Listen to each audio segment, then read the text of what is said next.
یہ ایمان رکھنا توحید ربوبیت یعنی ایمان اس بات کا رکھنا کہ جتنی تخلیق زمین میں ہے، جتنی تخلیق آسمان اور آسمان کے اوپر ہے، جتنی تخلیق، جتنے کریشن زمین اور آسمان کے درمیان ہے، سارے کریشن اللہ عز و جل کے، سب چیز کو اللہ عز و جل نے وجود دیا ہے۔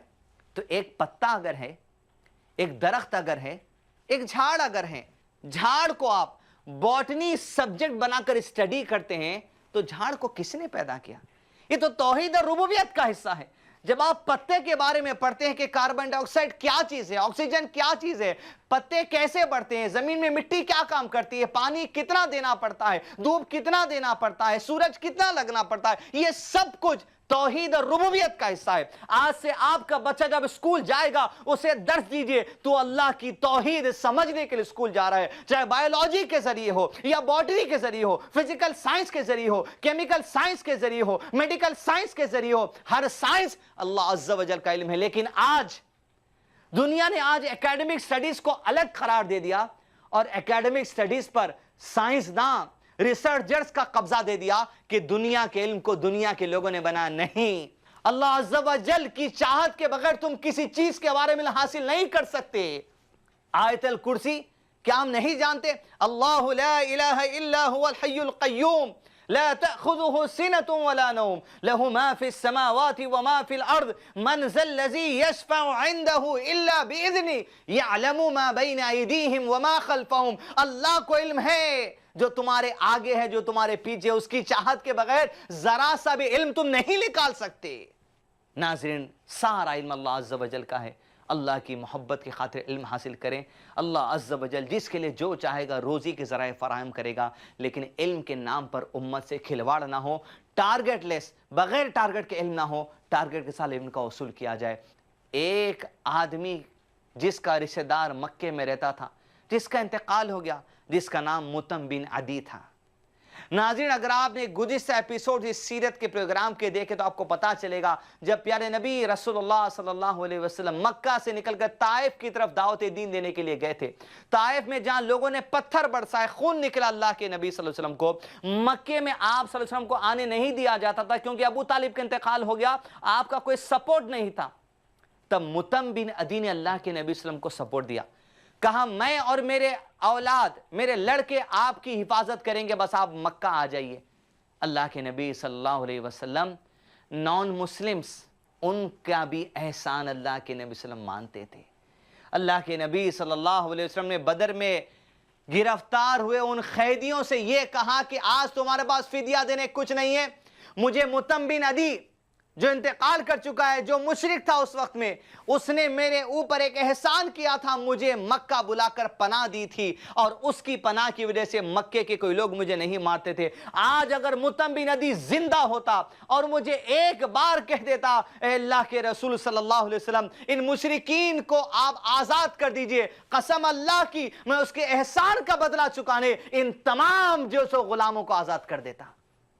ناظرین، یہ رشتہ ہے سمجھانے کے لیے، ان کی اصلاح کے لیے ان کے ساتھ اتنا معصوم طریقے سے، اتنے اچھے طریقے سے برتاؤ کیا کہ ایسے نان مسلمز کے ساتھ ان کے احسان کو یاد رکھا جائے۔ ناظرین، اگر آج ہمارے گھر کے بازو کوئی ہندو بھائی رہتا ہے،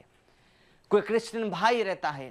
یا کوئی نان مسلم رہتا ہے، اس نے کبھی اگر ہماری زندگی میں ہمارے ساتھ کچھ احسان کر دیا، کچھ اچھا بیہیو کر دیا، کچھ اچھا معاملہ کر دیا، چاہے آپ کو ایک کول ڈرنک کیوں نہ پلا دے، اس کے احسان کا بدلہ ضرور دینا۔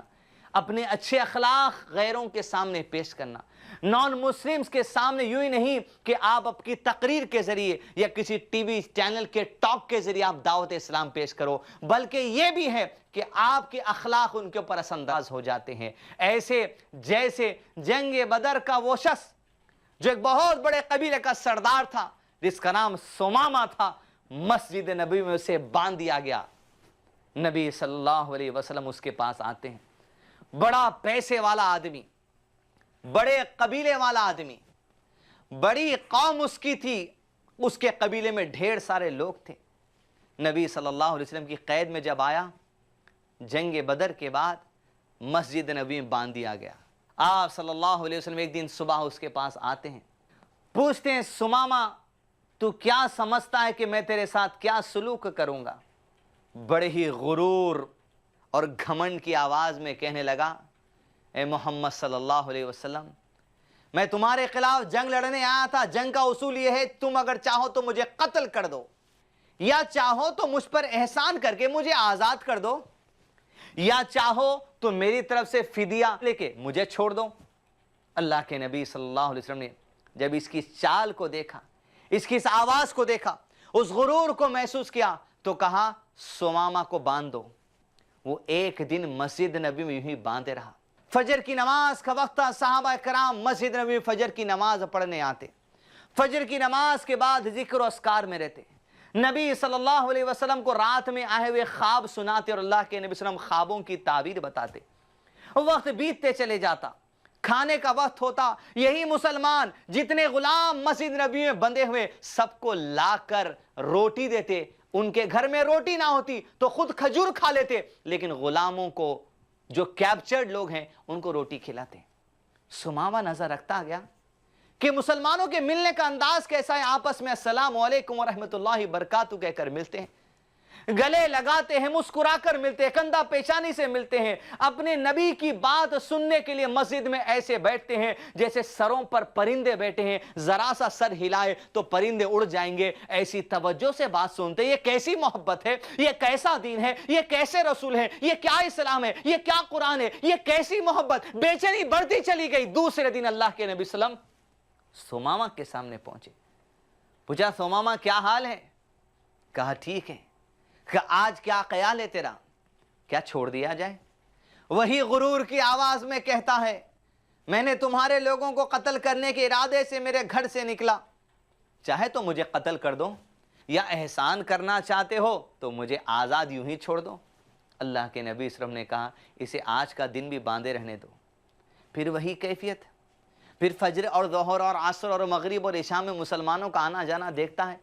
اصحاب صفا کو دیکھتا ہے کہ مسلمانوں کی ایک جماعت ہے جو اسلام کے کام کے لیے ساری زندگی کے کام کو چھوڑ کر اپنے آپ کو وقف کر چکے، دنیا کے کام چھوڑ کر اور دین اسلام کی جو سو تبلیغ کا کام کر رہے ہیں، دین اسلام کی جو سو ریسرچ کا کام کر رہے ہیں، احادیث کو نوٹ کرتے چلے جاتے، مسلمان ان کو کھانا لے کر دیتے۔ وہ لوگ جو مکہ چھوڑ کر آ رہے ہیں مدینہ، ان کے لیے وہاں پر چھپڑ کا انتظام کیا گیا ہے، ان کے رہنے کا انتظام کیا گیا ہے۔ یہ مسجد نبی صرف نماز کے لیے استعمال نہیں کی جاتی، وہ دیکھتا ہے کہ یہاں نماز بھی پڑھی جاتی ہے، یہاں مریض کے لیے بستر بھی لگا جاتا، یہاں اصحاب صفا ہے جو مسجد نبی یونیورسٹی کا کام کرتی ہے، یہاں پر جو سو غریبوں کی مدد کی جاتی ہے۔ دیکھ کر پریشان ہے کہ تیسرے دن اللہ کے نبی صلی اللہ علیہ وسلم آتے کہتے ہیں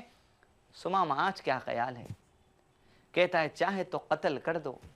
چاہے تو احسان کرنے کے لیے آزاد کر دو۔ وہی غرور کی آواز۔ تیسرے دن پیارے نبی رسول اللہ صلی اللہ علیہ وسلم کو اندازہ ہو چکا تھا کہ مسلمانوں کے اخلاق کا اثر ایک غیر مسلم پر کتنے گھنٹوں میں پڑتا ہے۔ اللہ کے نبی صلی اللہ علیہ وسلم نے کہا ثمامہ کو آزاد کر دو۔ بیڑی کھولی گئی، ثمامہ مسجد نبی سے نکلا، دور باہر چلا گیا، بڑی دیر کے بعد واپس پلٹ کر مسجد نبی آیا اور اللہ کے نبی صلی اللہ علیہ وسلم کے پاس جاتا ہے، کہتا ہے اشہد ان لا الہ الا اللہ واشہد ان محمدًا عبدہ ورسولہ صلی اللہ علیہ وعلی آلہ وصحبہ وسلم تسلیما کثیرا۔ صرف اخلاق نے ایک ٹیررسٹ کا دل جیت لیا۔ آج معصوم مسلمانوں کو ٹیررسٹ کہا جاتا ہے، لیکن یہ مسلمان وہ ہے جو ٹیررسٹ کے دل اپنے اخلاق سے جیت کر اسلام کی دعوت اپنے اخلاق کے ذریعے دینے والا مسلمان اس کا نام ہے، سنت اس کا نام ہے، اسلام اس کا نام ہے، محمد رسول اللہ صلی اللہ علیہ وسلم اس شخصیت کا نام ہے جو اپنے اخلاق کے ذریعے لوگوں کو اسلام کی دعوت دیتے۔ ناظرین، ثمامہ صرف اخلاق سیکھ کر رضی اللہ عنہ اپنے لگا چکے۔ آج کیا اخلاق ہے ناظرین ہمارے؟ اخلاق کے کس لیول پر ہیں؟ غصہ کا ہمارا آج ریشیو کیا ہے؟ صبر کرنے کا ریشیو ہمارے پاس کیا ہے؟ چھوٹی بات پر جھگڑے، بڑی بات پر جھگڑے، معمولی بات پر جھگڑے، ایک پاؤڈر پر جھگڑا، ایک دودھ کی پیکٹ پر جھگڑا، حتیٰ کہ بات طلاق طلاق طلاق تک چلی جاتی ہے۔ ناظرین، اپنے اخلاق کو سنواریے، دین کا علم حاصل کیجئے، اللہ کے نبی صلی اللہ علیہ وسلم کی سنتوں کا علم حاصل کیجئے۔ گزشتہ ایپیسوڈ میں جو اصول بیان کیا گیا تھا وہی اصول کے ساتھ اس ایپیسوڈ کا بھی اختتام ہے۔ اعلموا ان الاسلام هو السنہ